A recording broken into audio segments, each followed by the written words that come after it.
This video is sponsored by Omaze. Check them out using this link.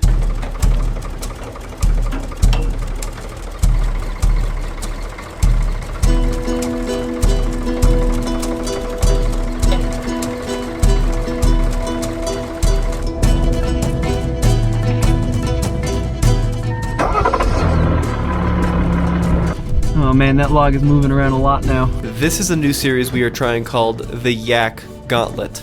Over at TFL Classics, we put a 1990 F-150 through a series of torture tests to see if it could survive a day of hard work. The results were, well... Oh yeah, we got a hole in the radiator. The goal of the Yak Gauntlet is to see how trucks work as tools, and what better way to test them out than at our friend David's Yak Ranch. But first, a quick word from our sponsor. Hey guys, Tommy here, and boy do I have a cool opportunity for you, brought to you by our friends over at Omaze. In support of Warrior Built and their support of combat veterans, they're giving away a fully built 2020 Jeep Wrangler Unlimited Rubicon and $20,000 cash. This Jeep has been tricked out by the DeBerti brothers and is actually a really cool build. It's got a 2-inch Synergy lift, it's rolling on 37-inch tires, ADD front bumper, KC lights, and a DV8 winch.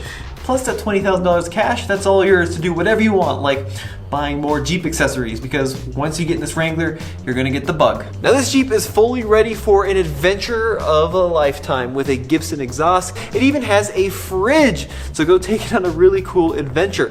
Enter for the chance to win at omaze.com/TFLC. Donations support Warrior Built. This is David, and if you watch our TFL Classics channel, you know David very well, but he runs this really cool yak ranch. Tell me about it. Well, I got into raising yaks about 6 years ago. And David is a really cool guy because he does a lot of construction. He's built several homes ground up that you just wouldn't believe.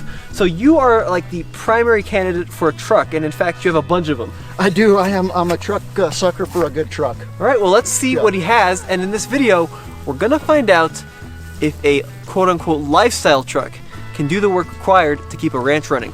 Now, David regularly uses his trucks to their full capability. And before we push the limits on this Jeep Gladiator, let's learn a little bit more about what David expects out of a good working truck. All right, David, we're going way back. So what's this truck? So when I was 16, my dad had bought this truck, I think when I was 14, and he gave it to me when I learned how to drive. And I had this truck up until I was 25 years old. Now this is a truck that has seen a ton of miles and a ton of jobs. It's got over 300,000 miles, and you bought it brand new. I did. Well, family was growing, so I had 4 kids, and I needed a vehicle to haul all 4 of them.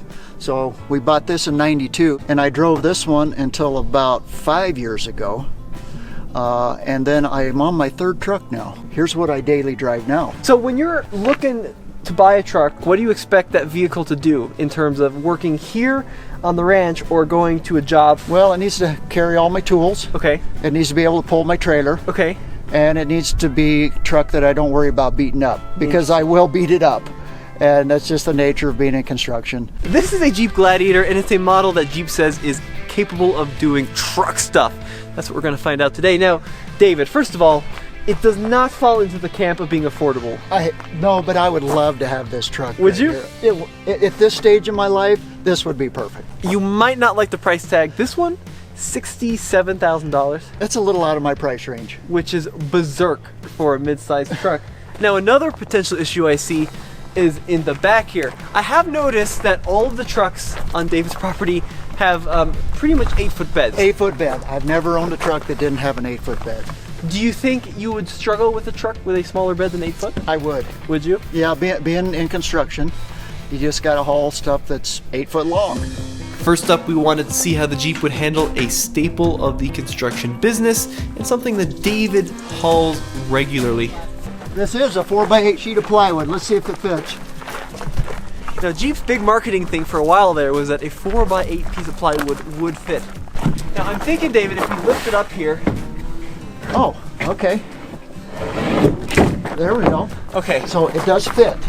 Now, we're just going to need some straps to keep it in here. Well, they did think of that as well. They did. Apparently. So if we lift this up, go ahead and actually open it up. Okay. halfway. Halfway. And then you see the strap here, the retaining strap? Oh, sweet. Tuck it in that little clip. It goes underneath it. Oh, behind it. There you go. And now we've got a little ramp. Sweet. It does fit. They were right, so a 4x8 piece of plywood does fit. Now, can I fit 32 of these in the back? You put 32 of these in the back of the truck once? I have put, in my truck, I have put 50 sheets of drywall in the back of my truck before. 50 sheets? Yeah. Wow. Now for comparison, let's see how David's work truck handles the same sheet. Don't film this. This is going to be so ugly. I have no upper body strength.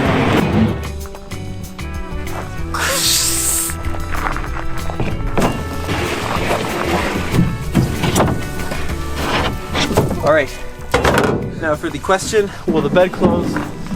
Of course it closes. So, you can carry a single piece of plywood in the Gladiator, maybe a couple, but you can carry what, 50 sheets of drywall? I have put 50 sheets of drywall in this truck.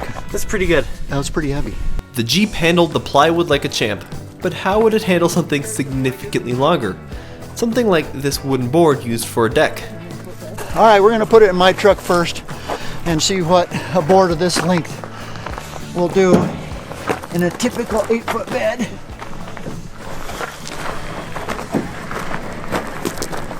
So with the proper strap, we could get this board home. So what would this board be used for? Well, I built a big deck out of rough cut timbers like this, and this was left over. Okay. So when I do a deck, I carry 16-foot boards pretty regularly.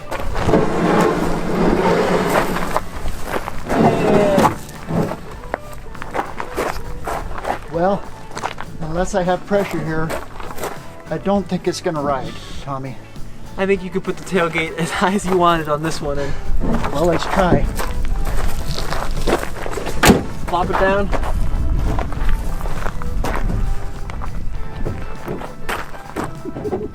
Yeah, I'm not sure it's gonna hold, I David. don't think I'd want to drive all the way home like this. Well, it was worth a try, right? Now, obviously the Jeep has a much smaller bed than David's typical work truck. But it's also worth noting the Gladiator is a mid-sized truck. It's pretty compact. And even though it doesn't have the biggest bed in the world, it does have some pretty cool tech. This Jeep does have the optional cargo outlet. Now this is a 115 volt outlet that lives in the back of the Jeep. It's an option that none of David's trucks probably had from the factory. Now, could you find a use for this in your work? I would have loved to have that option. Would you? Yeah, many times out building fence and I needed to cut something. It'd been nice to have a little power out in the field. Interesting. Now, I am a little skeptical because it is rated at 400 watts. So, Oh yeah, I don't think that's gonna work. let's see if we can hook anything up to it without blowing something up. All right, we're gonna start small and work our way up here, Tommy. So I don't know how much power my radio pulls, but this is an essential piece of equipment on any job site. No work gets done unless the radio is on. All right, I'll go fire it up. Okay, here we go. Let me get it on. Podcast. All right, let's find some good music here.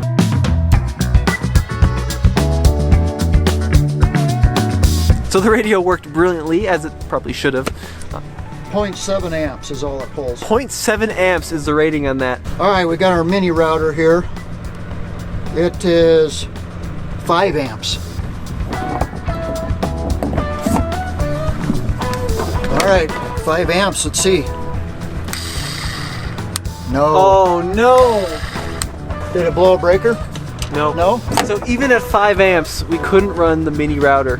What about the sander? Let's check out our palm sander. How many amps is it? 1.9 amps. 1.9, so we're going down in amps, so maybe this one will work.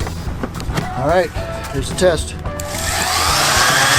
we can sand on the job. Sweet. So would this have been useful to be powered by a truck? Can you ever think of a time when you would have needed this? Probably if I'm doing finish work, I'm hooked up to power because Okay. I need my big saw. However, this tool right here, I could see usefulness of it out in the field. This is my grinder. Uh-oh, how many amps is that? Let's see here. 7. So we're 7 really going to be amps. pushing it. And we are pushing this one. All right, 7 amps. Nope, No, nothing. won't do it. Well, there's no sense in even trying this one. How many amps is this one, Tommy? Are you ready? 15. 15 amps. Twice as many amps as that one. It might be useful for charging batteries.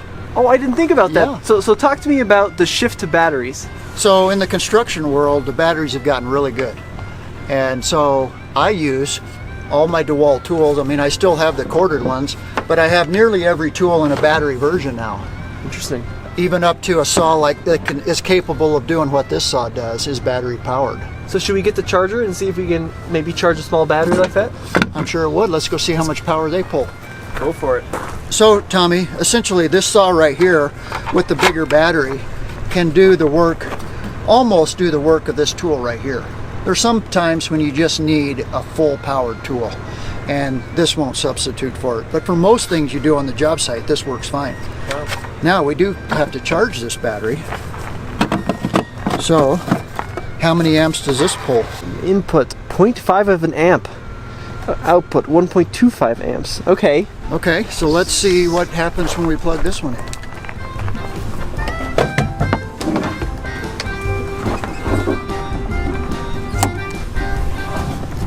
So it is charging. If that light's flashing, we're charging.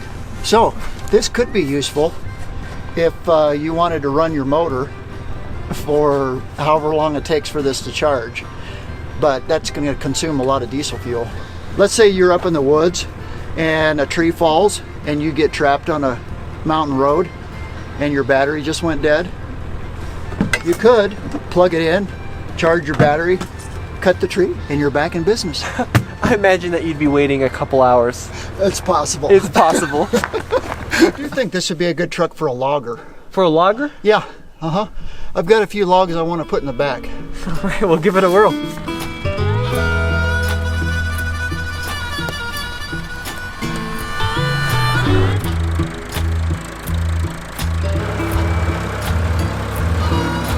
Well, there was a big tree sitting right there, and I cut it down last month because it was dead.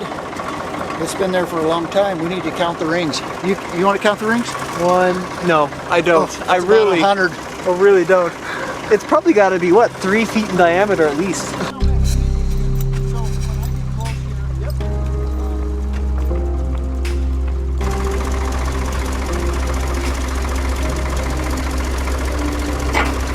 Now, we didn't have a chance to precisely weigh the log, but David said judging by the strain on the tractor, he thought this log was, well, his words, heavy. It's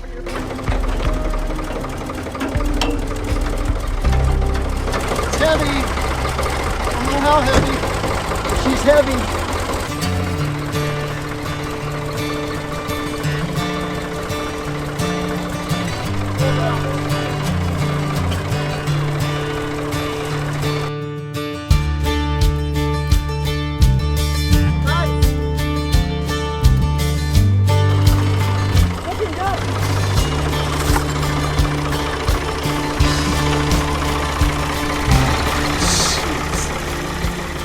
That's a big ass log. After strapping down this giant log, it was time to see if we had any suspension travel left in the rear end. Now with the log on the truck, you see that yellow cone just above the axle. That is the bump stop. We actually have, I don't know, 1.5 inches, 2 inches of travel left in the rear suspension. So I think we are maxed out, but we'll take a look at the payload sticker. This Jeep has 899 pounds of payload, which is very minimal. So I have a feeling me and that log are gonna max it out. Definitely max it out. Now let's see how the Gladiator drives with that giant log in the bed. This one does have a party trick because this is the brand new Jeep Gladiator with the 3-liter turbo diesel. So it has over 440 pound-feet of torque.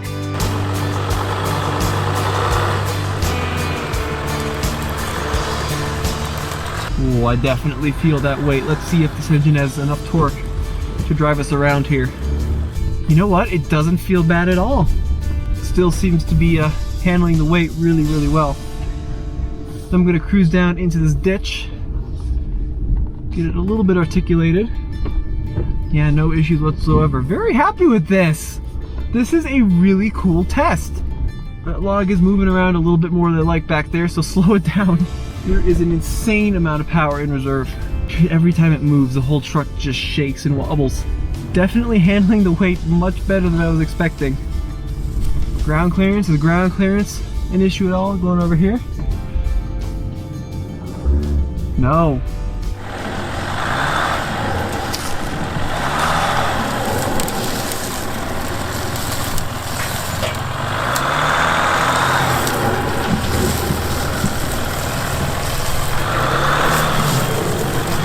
Good work, Gladiator! So the Jeep was able to carry the big log, but can it carry and tow, what's that, 15 feet? Yeah, at least. At least 15 feet worth of other log. And a good logging truck ought to be able to carry and drag logs at the same time. Dude, this is crazy. Who else does this kind of crazy stuff with new vehicles?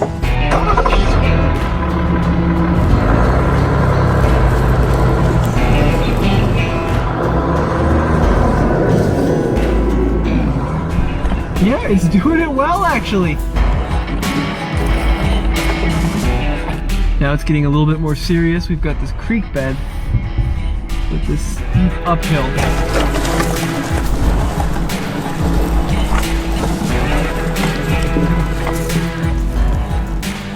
Wow, it just walked right up that.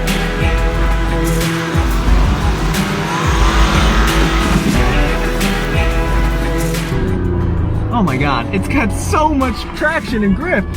Like it'll just crawl over anything. I've never seen anything like this, at least in a Wrangler or a Gladiator. It's just so torquey. This would be easy with no log in the back or not towing anything, but I have a feeling it might be a little tricky in this puppy. I have to remember I got a lot of weight on the back. Let's see if we can climb up this ditch here.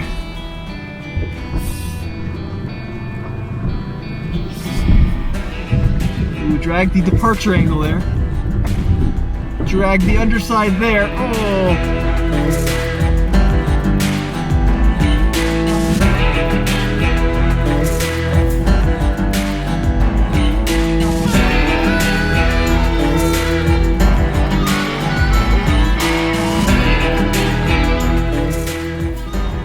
Wow.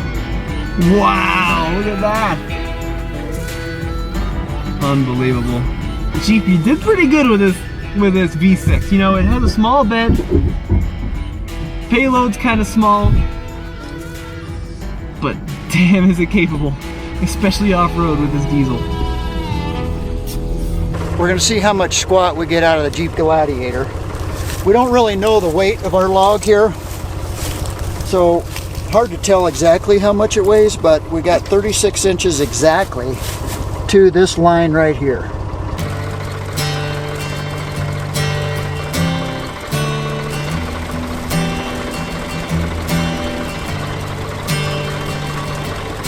All right, so success. We got the log off without destroying the Jeep. All right, we went up to just shy of 39, so 2 7/8 on this side. So a proper logging truck not only has to look the part and do the part, but it has to sound the part. Now, we look the part. Tommy's got his plaid and I have my plaid. So let's check out these two trucks and see which one really sounds like a logging truck. All right, I've got the decibel meter here. David, why don't we start with the smaller of the diesels, the Okay. Jeep, and then we'll move to the come and swap. Where's the key? I know, right? It's the future.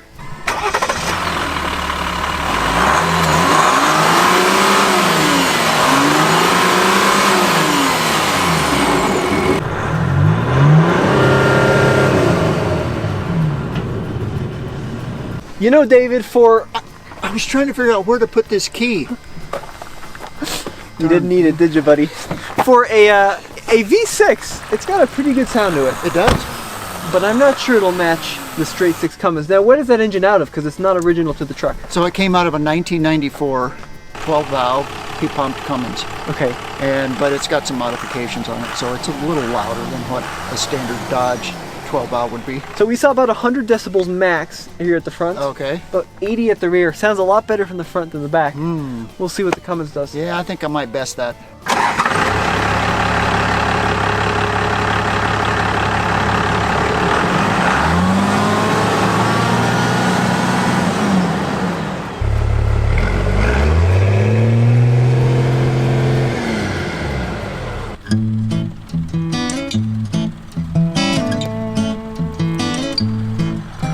So I think what we learned today is that the bed is pretty small in Jeep. The power outlet doesn't do much. but it does make a pretty good logging truck, which is not what we set out to prove, but it's what it turned into. Honestly, I was pretty impressed, Tommy, watching you go through those dips over there and pull those logs up in there. Yep. And hardly made any noise, and it was fun truck. I do have to ask the last question. Yeah. Between the come and swap GMC or the Gladiator diesel, what's your choice? Boy, it's a toss-up. It depends on where I'm going. Okay. And what I'm doing. If I'm going up to, build a deck up in the hills, and I need to put about 3,000 pounds in the back, this one. If I'm going into town for dinner, this one. And I'd like to extend a big thank you to Omaze for sponsoring this video. Check them out in the link below. Well, there you guys have it. Be sure to check out tfltruck.com for the latest and greatest in independent and honest reviews. And David, you have your own channel. Going off the rails.